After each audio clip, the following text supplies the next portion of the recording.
Sisikap paano aayos ang gulo sa buhay mo, pamilya mo, tagumpay masisilayan mo. Basta ba kalooban ay tibayan mo.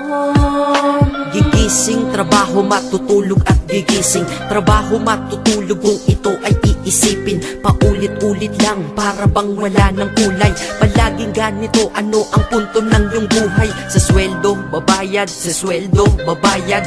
Kakasweldo lang pero ubos ang pera kagad. Ito ba talaga ang binigay na kapalaran? Hindi ka mabubuhay kung hindi mo babayaran. Mahirap pala to, sana maaga kong nalaman. Para kang malayang preso pag di ka anak mayaman. Dahil aking napuna kapag bumiyahe sa umaga. Mga tao sa paligid ko hindi rin maligaya. Tayo ay mga alipin sa moderno na lipunan. Magandang kinabukasan